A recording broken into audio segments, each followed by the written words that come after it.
Have you ever felt that sort of nagging sensation? You're driven, you want to achieve these big, ambitious goals. Maybe it's acing exams or growing your freelance business or launching that passion project you've been dreaming about. Hmm. But then you look at the way we're supposed to work, especially that relentless 9 to 5 grind, and something just feels well off. Yeah, Like you're trying to jam a square peg into a round hole. it's a really, really common feeling. And it's common precisely because the traditional workday, it often isn't designed for the kind of knowledge-intensive creative work so many of us do now. Absolutely. And that's exactly why today we're doing a deep dive into Thinking Outside the Cubicle, which is Yeah. this fantastic guide by Scott Young. Our mission really is to unpack its core message, Which is, which is that the way you work in a traditional office setting is often not the best way you should work when you're out on your own, yeah. as a student, a freelancer, an entrepreneur. Yeah, and what's like kind of revolutionary about this perspective is that the very things we see as constraints in a conventional job, Mhm. fixed hours, the cubicle itself, maybe getting paid just for time spent, these actually become huge opportunities for you to completely redefine your workday. Right. Imagine finishing your most important, impactful work Mhm. by, say, noon, or designing a system where you get paid really well for the results you deliver, not just the hours you put in. Things that will get you fired in many offices. Exactly. They're like unforgivable sins in the traditional world. But for you, the independent creator or learner, they are actually your new paths to, well, way better productivity and honestly genuine freedom. Okay, so let's unpack this a bit more, starting with this whole idea of the 9 to 5 workday itself. It feels so permanent, right? It's so ingrained. Hmm. But it's not actually hardwired into our human nature. It's quite a recent invention, historically speaking. Totally. If you look way back, our hunter-gatherer ancestors, their whole lifestyle was, well, different. It was about brief bursts of really intense activity, like hunting, followed by pretty significant periods of leisure. And it wasn't just random effort either. Their work was highly skilled, incredibly focused, and crucially, it rewarded specific results. You caught food or you starved. Time invested wasn't really the metric. And our genes apparently are still kind of expecting that rhythm, that ebb and flow. Then along came the agricultural revolution, and that changed everything, didn't it? Oh, drastically. Hmm. Suddenly, work needed continuous effort, constant maintenance, farmers tending crops day in, day out. That's really where the traditional workday concept started to form, along with new social hierarchies. Right, a big shift from maybe a more egalitarian hunter-gatherers setup. And then the next huge leap was the industrial age. Yeah, and that was a really jarring one for human nature. People moved indoors, into factories. Work became highly specialized, often meaning repeating the same single action thousands of times. Packed into tight spaces, creativity often suppressed. Exactly. Individuality wasn't exactly rewarded. The 8-hour day got established then, though reality was often 10, 12, even 16 hours for many. So, factory thinking. But here's where it gets fascinating, connecting back to today. The information age, yeah. It's surprising, but it actually brings us in some ways closer to that hunter-gatherer rhythm again. How so? Well, think about knowledge work. It's intensive, highly skilled. It kind of echoes the complex knowledge needed for ancient hunting.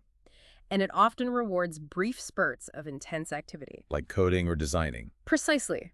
A single brilliant algorithm or one great design insight might take only a short burst of focus, but be worth hundreds of hours of just, mediocre effort. Results are rewarded over time spent. It's a direct echo of those ancient incentives. Okay, so what's the takeaway for your productivity right now? The tricky part is that many of us, we're still coached into that old factory mindset. Right. The belief that productivity means nonstop work, short breaks, that repetition is real work, and creativity is just play. But that's just not how modern knowledge work functions best. For highly creative stuff, writing, programming, design, your peak productivity might only last, 3 or 4 intense hours. Mm-hmm. After that, the quality often dips sharply. You end up just spinning your wheels, wasting time. The source uses writing as an example, push beyond your peak, and the quality just plummets. We've all felt that, right? That point of diminishing returns. Definitely. And this leads to what the guide calls the one-day champion myth. We can all pull off those intense bursts, cramming for an exam, an all-nighter for a launch. They feel super productive in the moment. Yeah, but they aren't sustainable. They're not a model for long-term high performance. If you try to keep that pace up, one of two things happens. Either your output per hour just drops until you're basically working at a normal or even slow pace. Or you just burn out completely. Can't do anything creative at all. So the goal isn't being a hero for one day, it's building long-term effectiveness. And if we connect this to the bigger picture, the really fundamental shift Scott Young proposes here is moving from time management to energy management. That's the core idea. Energy management. Say more about that. Well, you have 24 hours in a day, sure, but you definitely don't have 24 hours of truly productive energy. Energy is always going to be in shorter supply than time. That really flips the script, doesn't it? It changes how you think about structuring your day entirely.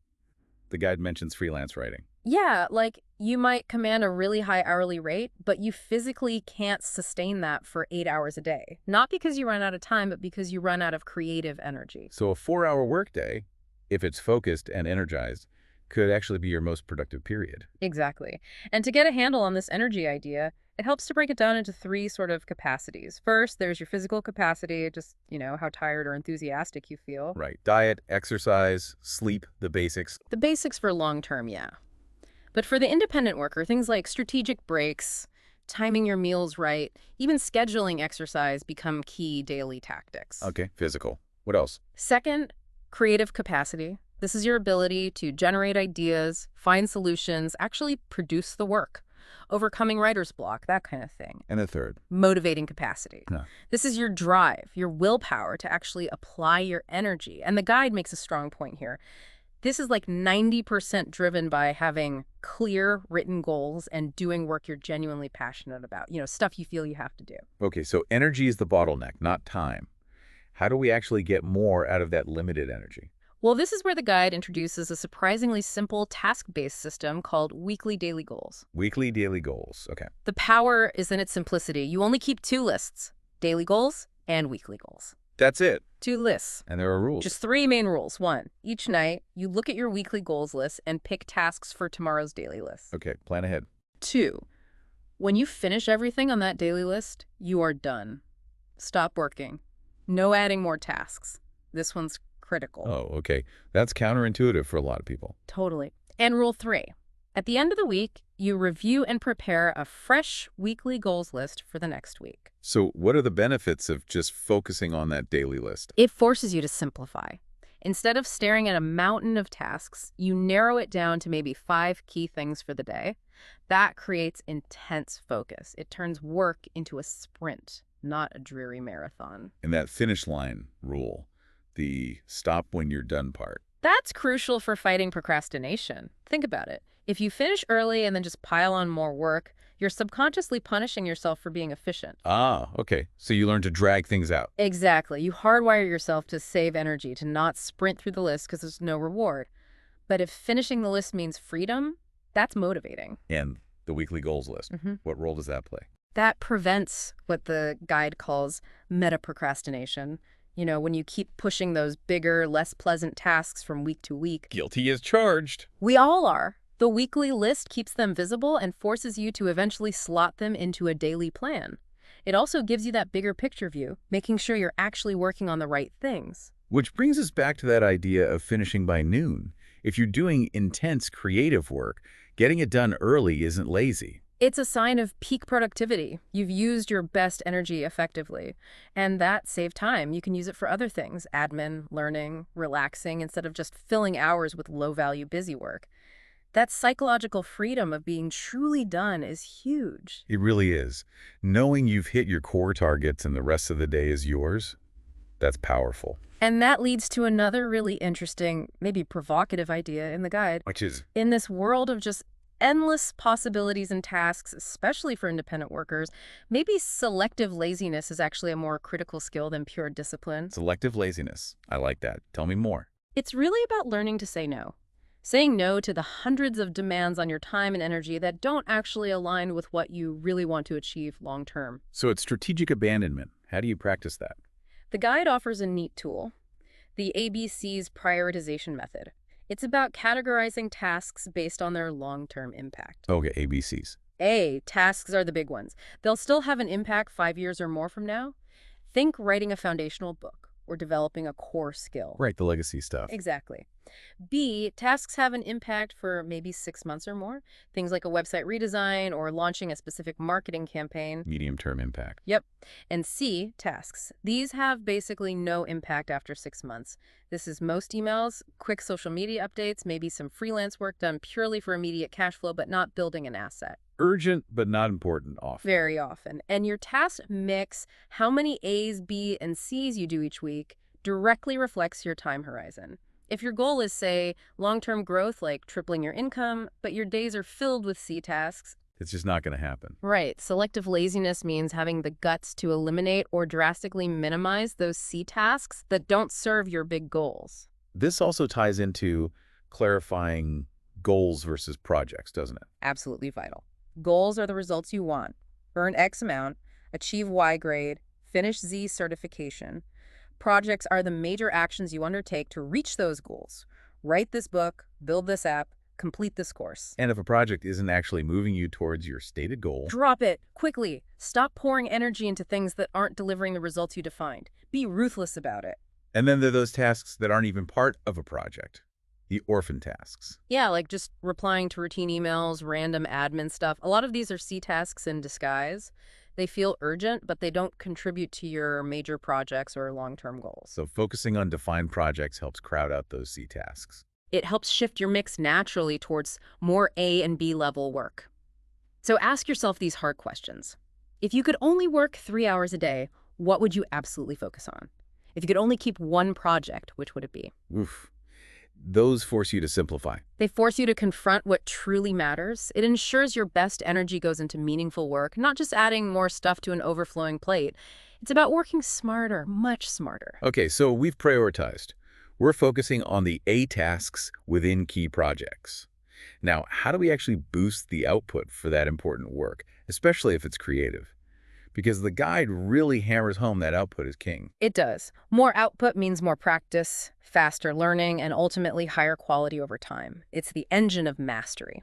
So how do we increase that output, especially when creative blocks hit? This is where the two-flow theory comes in. It addresses a really common problem, trying to do two fundamentally different things at once. Which are? Trying to create new ideas, generate raw material, and simultaneously destroy or perfect existing ideas, edit, critique, organize. These require completely different mindsets. Ah, I see. Trying to write and edit perfectly in the same sentence. Exactly. It causes friction, stalls. The solution is to separate them completely into two distinct phases or flows. Okay, so flow one. Creation flow. This is purely about generation. Get ideas down, brainstorm, write freely. The key here is optimism, embracing a bit of chaos, low focus maybe, high enthusiasm, and absolutely zero criticism. Just get it out there. Vomit draft territory. Pretty much. Then, separately, you have the destruction flow. This is where you put on your critical hat. You organize, refine, edit, cut, polish. This needs high focus, patience, a critical eye. You're optimizing what you already generated. And how do you implement this separation? Practically. Schedule them at different times, ideally far apart, maybe idea generation on a Sunday afternoon, and deep editing or focused writing on a Friday morning. So your brain isn't constantly switching gears. Precisely. It lets each mode work optimally. The claim is this significantly boosts both the quantity and quality of your output. Makes sense. And what fuels this creative engine? Where do the ideas for creation flow come from? Ah, that's brain fodder, as the guide calls it. The core idea is that creativity is largely about making connections between ideas. So if you want more creative output, you need more input. A high information diet, essentially. More dots to connect. Exactly. And the guide suggests a T model for this. T model. Yeah, think of the letter T. The broad horizontal bar at the top represents exposing yourself to a wide variety of topics, even things totally unrelated to your main field. Read history, science fiction, art criticism, whatever. Why? This broad exposure gives you those unexpected connections, the really original, sometimes groundbreaking ideas. It stops you from just thinking like everyone else in your niche. Okay, that's the top bar. What about the vertical stem? That's the deep specialization. Diving deep into your specific field, mastering the fundamentals, keeping up with the latest developments. This yields the practical, incremental improvements. You need both breadth and depth. And the key is not just consuming information, but focusing on idea volume. Right. Prioritize sources that are rich in new concepts, new ways of thinking.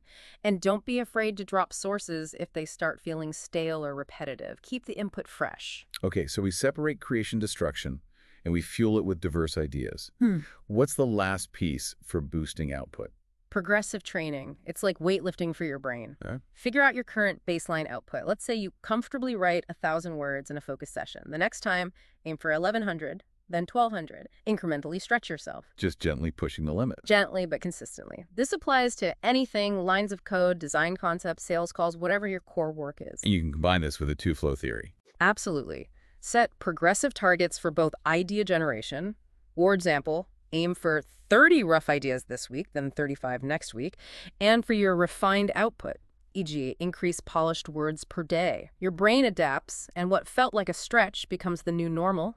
And the power of increasing that capacity. It gives you options. You can choose to produce a higher volume of good work, or you can pour that increased capacity into making a smaller amount of work truly exceptional. More energy per piece. Okay, this is all great for doing the work, but how do we know if it's actually working? How do we track progress? Right. If you're not measuring, you're just guessing.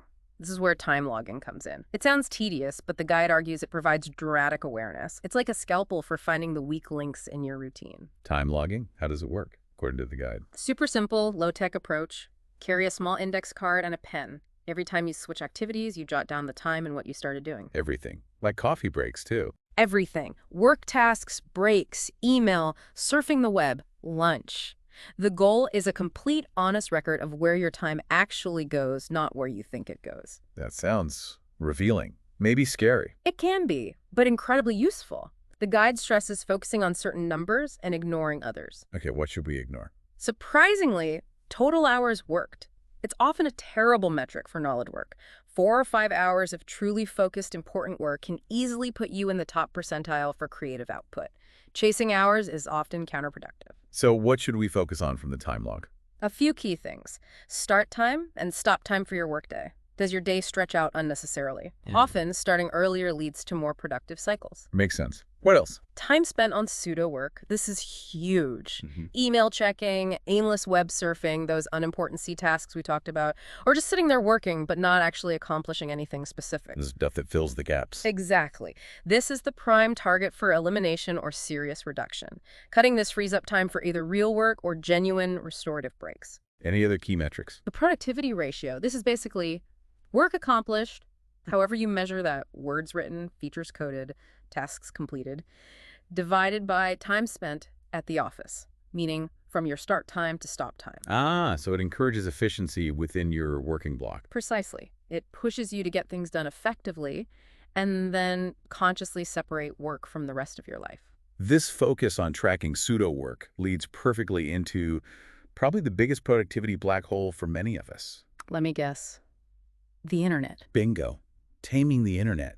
It's such a powerful tool, obviously, but that constant connection comes with a really heavy price tag. Oh, absolutely. It's a double-edged sword for sure. The guide breaks down that price into 3 main areas. First, just sheer wasted time. The little bits add up. They really do. 15 minutes here on social media, 20 minutes down an email rabbit hole. It can easily add up to 3 or 4 hours a day spent on low-value C tasks without you even realizing it. And the second cost, constant interruptions. Yeah, every time you switch tasks, even just a quick email check, it shatters your focus. That context switching costs way more time than the interruption itself. The guide suggests 2 hours of truly uninterrupted deep work can be more valuable than 8 or 10 hours fragmented by constant digital ping. What resonates, you lose that flow state. Totally. And the third cost is poor recharge. Using your breaks to scroll through feeds or check email doesn't actually rest your brain. No, it's still processing information, often passively. Yeah. It's not true disengagement. Plus, the internet is designed to be addictive. Those quick checks easily stretch into much longer sessions. Okay, so it's a problem. What are the strategies for actually taming this beast? The first big one is implementing a net ritual. This means scheduling one specific time per day, say first thing in the morning, to check all your online stuff. Email, social media, news feeds, everything. Batch it all together. Just once a day. That sounds tough. It is, initially, but you can modify it. Maybe allow a second email check after your main daily goals are completed, or check non-urgent stats only weekly. The key is scheduling it, containing it, and setting strict time limits for that ritual. Containing the digital flood? What else? Another powerful, though maybe more extreme tactic is an internet fast. Just go completely offline for a day, maybe a weekend, maybe even a week or a month if you can swing it. Whoa, cold turkey. Yeah.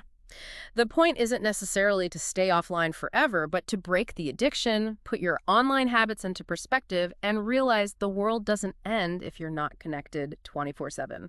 You also often notice how much your own online activity generates the incoming messages you feel pressured to respond to. Interesting point. Less output, less input. Any other strategies? Creating an offline office.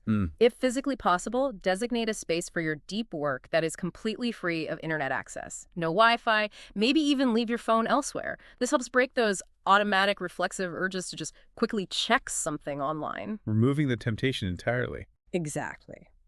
And finally, wrestling the inbox. This is a perennial struggle. The advice includes writing fewer and briefer emails yourself, because longer emails often invite longer replies. Right. Don't ask open-ended questions if you want a quick resolution. Precisely. Also, sorting incoming emails into actionable groups. Needs no reply, needs a simple reply now, needs a longer reply later. Schedule it.